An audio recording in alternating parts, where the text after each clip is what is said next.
Today's guest is a journalist and himself the host of Pro MMA Radio, Larry Pepe. Thanks for coming on the show. How are you doing this evening? I'm doing great, Jake. Pleasure to be on.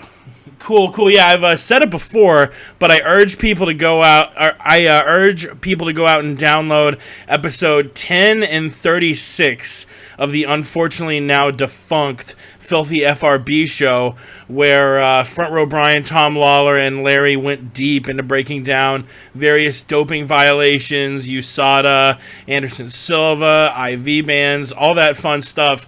And that's actually where I wanted to start this evening. How shocked were you 72 hours out from UFC 200 when the world found out that John Jones was pulled from the card, not because of a hit and run or alcohol related or drug related, but a PED related, a quote potential USADA violation? How shocked were you when that news was handed down?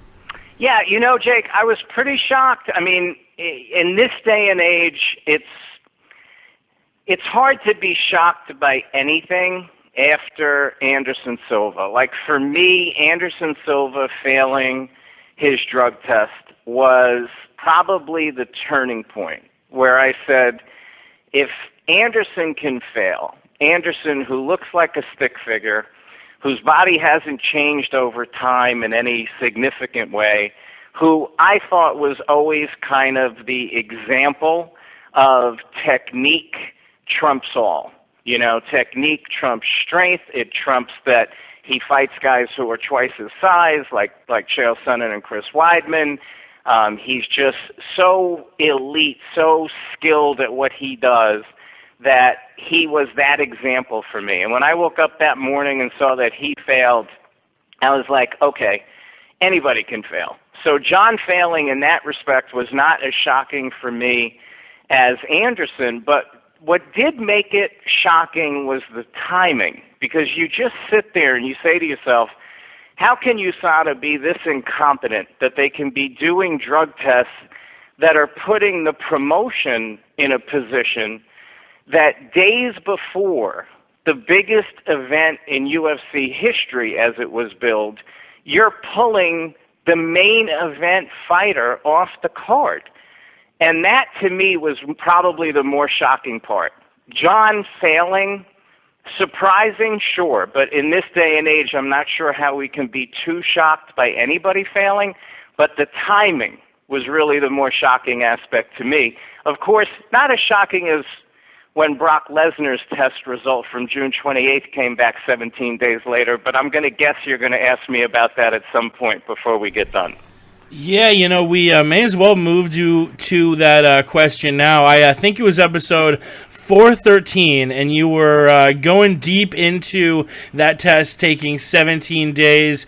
You also brought up the old, I guess it's now almost forgotten story about the Belfort Jones fight, where the UFC may have known about a failed test and kind of kept it close to the hip.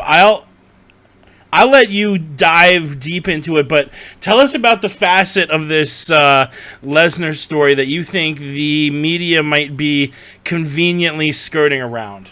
Yeah, I mean, listen, at the end of the day, timing on some of these tests is concerning, and none more concerning than Brock's. Because when you look at his June 28th test, it didn't come back until 5 days after, or 6 days after, the pay-per-view was in the books and the money was in the bank. And that's troubling to me. It should be troubling to every fighter, as it is obviously very troubling to Mark Hunt. It should be troubling to every media member, and it's clear that it's not.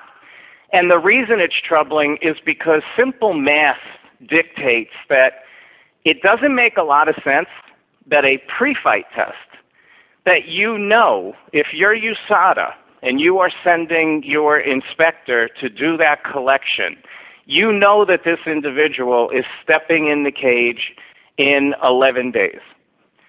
It's impossible to think that they could be that incompetent, which apparently they were, to not expedite that test. Now, to give USADA one benefit of the doubt, if you look historically at tests that are done at WADA-approved labs, there's only 2 WADA-approved labs in the United States. One is the Smyrtle lab in Salt Lake City. The other one is at UCLA. Customarily, blood test results take 2 to 3 days. Urine results take 6 to 9. So if you were USADA and you did not believe in, doing things in a way that would ensure that you would get the results back, like expedite them, which is inexcusable. It is inexcusable, especially when you're not footing the bill, to not expedite every single drug test that is done within 3 to 4 weeks of an event of a fighter who's fighting. Because what is the point, really, of doing the test if it's not for sure going to come back before that person actually fights? It's not just to catch them afterwards. The idea is to protect the health and safety of the other fighter and the fairness of competition. You're not doing that if you do tests and don't get them back before they actually fight. Unless you're just doing a test like it's an extra test that you're doing 2 or 3 days before the event, you know it's not going to come back, but maybe you think that fighter is trying to game the system because they don't think they're going to be tested anymore. But this wasn't that. This was 11 days out. If the normal test is 6 to 9 days, and we don't even have to go historically, how about we look at Brock's fight night test, which was on the 9th, came back on the 19th. 10 days. If you use that exact same 10-day measure, then they would have gotten Brock's failed June 28th test the day before UFC 200, which would have been a disaster. The idea that no one is raising or asking, well, wait a second, his fight night test, which has no urgency whatsoever, because you're not getting that back no matter what you do before he fights, and you know that. So there's no urgency to that test. The test with no urgency gets back in 10 days, which is mysteriously very close to the 6 to 9 day history that I found for these types of tests.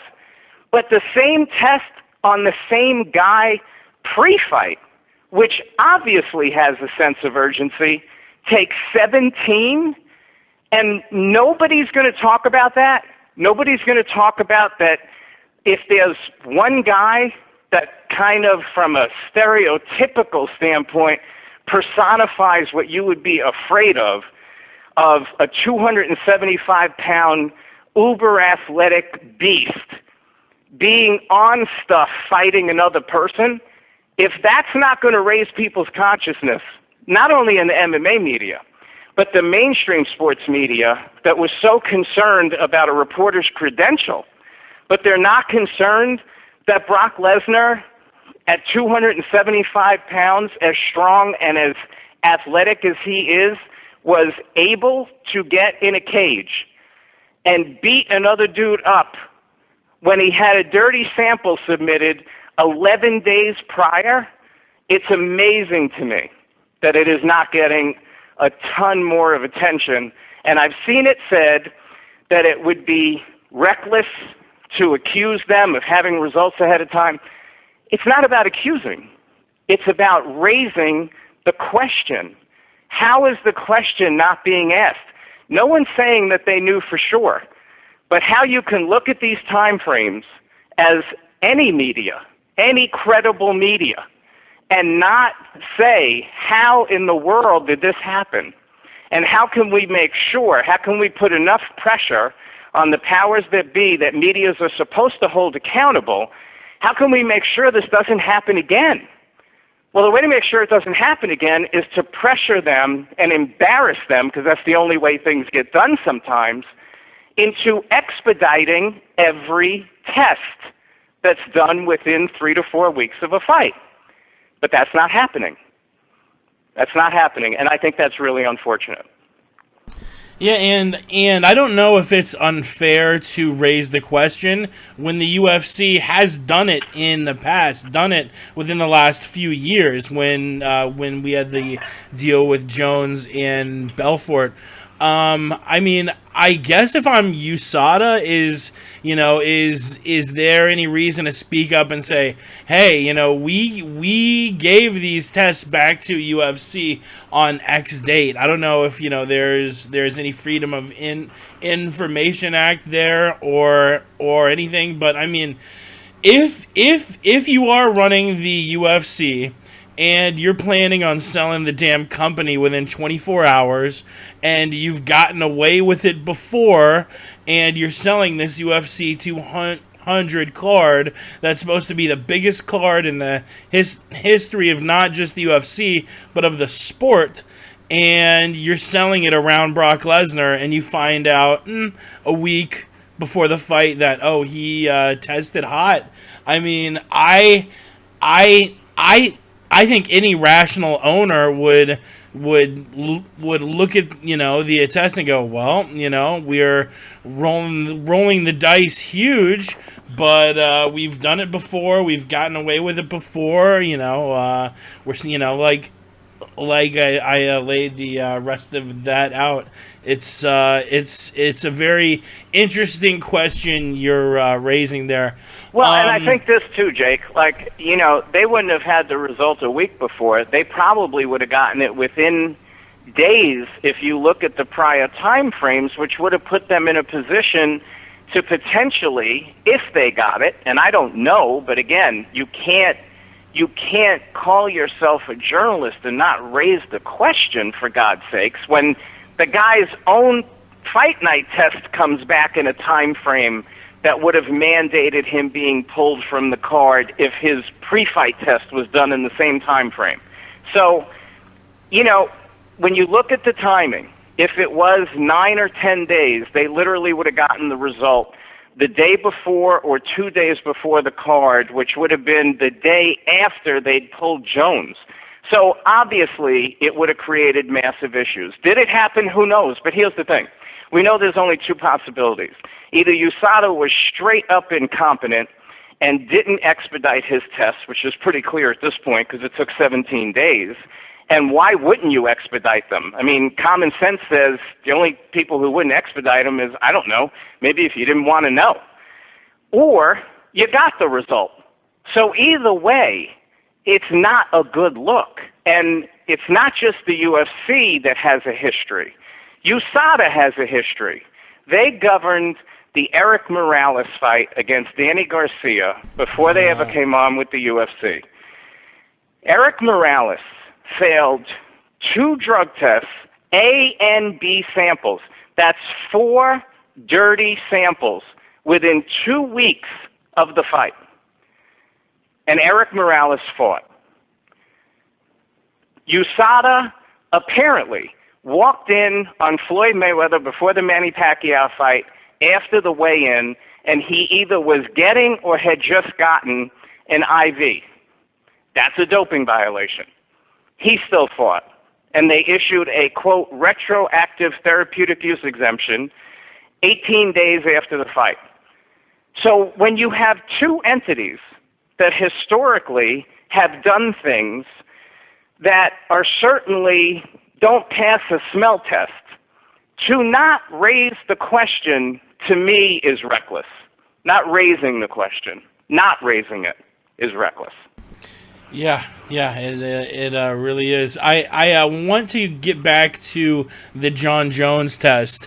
When the UFC chose to stop allowing those therapeutic use exemptions, you were saying that the testers need to start screening for Clomid, which was one of the estrogen blockers I believe Chael tested for back in the day. When I saw a tweet recently, he said he hit the high score was 6. He tested positive for 6 things at once. It was one of the 2 things John tested for. Most of our listeners, and frankly myself included, aren't experts when it comes to this stuff. What purpose does Clomid serve to an elite athlete like Jones, and why did you advocate back then that we needed to start testing for it? Great question. So the reason I advocated for it back then and warned about it before Chael failed was because once they got rid of the therapeutic use exemptions for testosterone, which I was never a fan of, I thought they were being given out too often, too easy to get, and it was basically a hall pass for doping. So I was glad that it went away.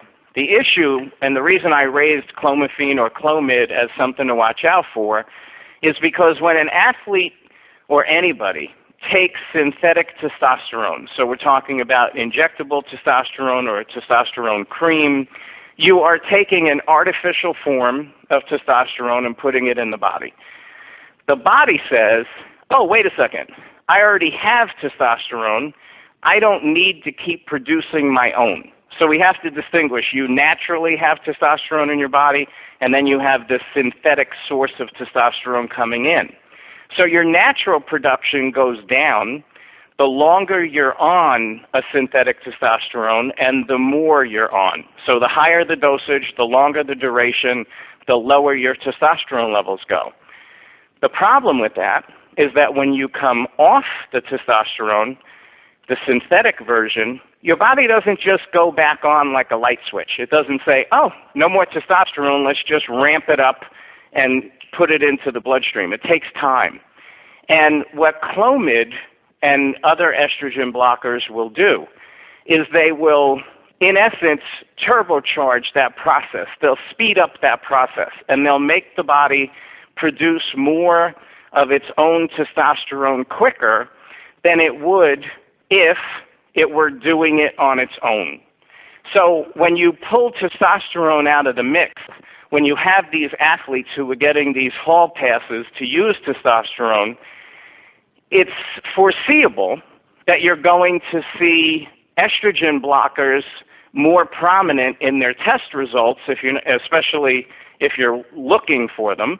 And at the time, USADA wasn't doing that testing, the commissions were, and sometimes the commissions weren't that sophisticated in terms of what they should be looking for, and that's why I brought that up at that time.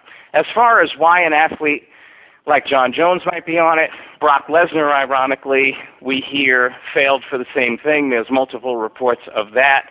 So they both failed for clomiphene, if you believe those reports about Brock, because that hasn't been officially confirmed yet. There's really only 3 scenarios where an athlete would take Clomid or clomiphene. One is what I just described, coming off of a cycle and wanting to kick your natural testosterone production up quicker, you would take a Clomid or a clomiphene. So that's one. The second is during a cycle. A lot of times when athletes take stronger drugs, different testosterones, anadrols, things like that, there's something that takes place in some athletes called aromatization. It basically, there's more water retention. You've heard the phrase gynecomastia, which is in slang referred to as bitch tits, where it looks like a male will have like a little breast tissue around the nipple because of that retention, but it doesn't go away when they come off the drug. So if an athlete is particularly sensitive to the negative side effects of elevated estrogen, which do take place a lot of times when an athlete takes testosterone, they will go on the estrogen blocker to keep the estrogen down while the testosterone, the synthetic testosterone, is in their system. So one scenario is after a cycle, post-cycle therapy. The scenario I just outlined would be during a cycle. Both of these options involve using other drugs beyond an estrogen blocker. The only scenario where you would use only an estrogen blocker that I know of is if you were attempting to boost natural testosterone levels, but it wasn't because you were coming off a cycle. It was just because perhaps your testosterone levels were low, and rather than take injectable or synthetic testosterone, you're trying to boost your natural levels. I will tell you that that is the rarest of the three. The first two scenarios I outlined are very common.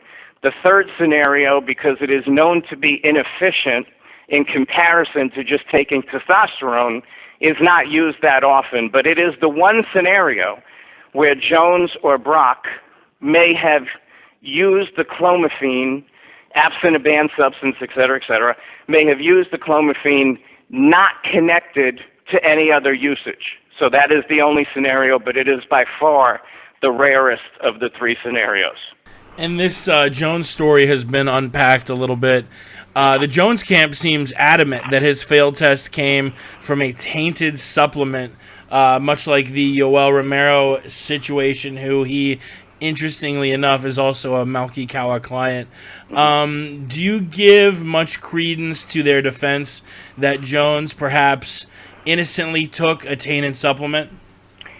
That's a real uphill climb. And the reason it is, first off, the tainted supplement defense is a very tough defense to make out at any point. You have to be able to go find, or USADA has to be able to go find, the same lot. So every batch that's made of a product has like a lot number on it. It means it was all manufactured together. And technically, for that defense to be successful, you have to get another bottle from that lot number, test it, and find the banned substance in it, and the banned substance can't be on the label, because if it was on the label, because keep in mind, not all banned substances are illegal. There are substances that are banned for competition that are perfectly legal. They're not underground anabolic steroids or anything like that. They're just banned substances. So what you're saying with a tainted supplement defense is there was something in that bottle that is not on the bottle, so I had no way of knowing that I was taking something that was banned because it's not marked on the label.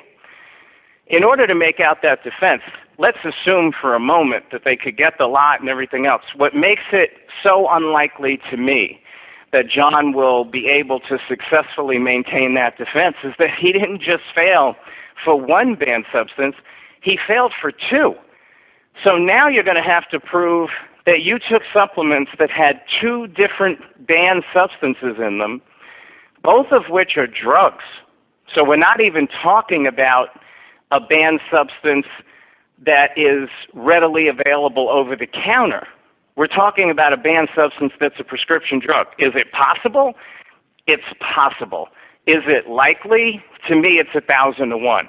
Because I went back and I found a history of tainted supplements that outlined 850 different tainted supplements. There were about 8 to 10 that were in the what's called aromatase inhibitor category.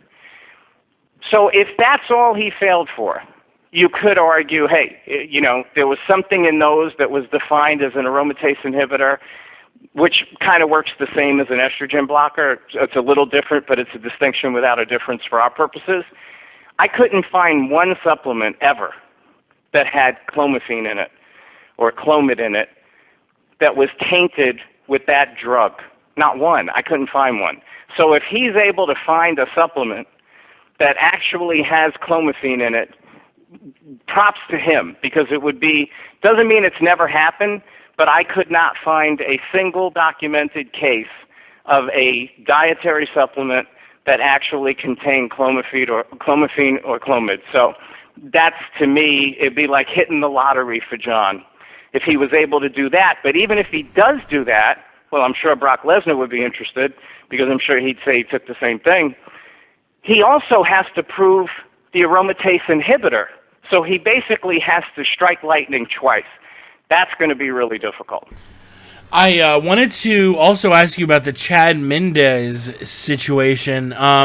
It seems like the guy legitimately suffers from plaque psoriasis, a skin condition on his legs, and there are years old pictures of him from weigh-ins and fights showing the rashes. So it seems legit. So on surface level, this seems wildly unfair to Chad. Do we need USADA to get more mechanisms in place to protect guys like him who need to take a banned substance to treat a pre-existing medical condition? Or are you not as sympathetic to his defense? What's your take on all this Chad Mendes stuff? A couple of things. I don't think we need mechanisms because they're already there. You can still apply for a therapeutic use exemption for a banned substance if you have a medically necessary reason to use that substance, right? I mean, again, not all banned substances are, high-end performance-enhancing drugs. Some are more basic things that you just may need because of a medical issue. There's ADD, like attention deficit disorder drugs that are banned substances. So in his case, if he was using this for his psoriasis, that's a perfect scenario where he could go to them in advance and say, I have this medical condition, which he apparently does have. As you say, you go back and look at pictures on his elbows as well. There's images out there of him with the psoriasis. And I know I had a friend who had psoriasis. It's highly annoying, itchy all the time, painful. So I get that you would want to take whatever you could to help that condition. The problem is that if you're using it for that medical purpose, then you have to go make sure that it doesn't have anything in it that's banned. And if it does have something in it that's banned, then you have to get approval before you can use it. Otherwise, you can pop and fail, like what happened to him. The interesting thing is that when I had a source who told me that that's what he failed for, and the source told me that it was a cream and that he did not know that this RP6 was in the cream, which I at first thought was a bunch of BS because we have strict labeling laws. To not have it on the label is a stretch. And then I did some searches and actually found a company in Australia that was selling as a cosmetic base for products a plain white tube with nothing on it, and then in the ingredients listed on the box and on the website, it said GHRP6. So I was shocked. The unfortunate thing for Chad is that GHRP6, and this is one of the reasons I rarely buy into the defenses of athletes. A lot of it is dog ate my homework stuff. In his case, GHRP6 is so ineffective as a performance-enhancing drug by itself. The reason it's on the ban list is because to stimulate growth hormone production and get similar benefits to human growth hormone but not take human growth hormone, you would combine GHRP6 with other peptides, and it would ultimately give you that effect. But he didn't test positive for anything else.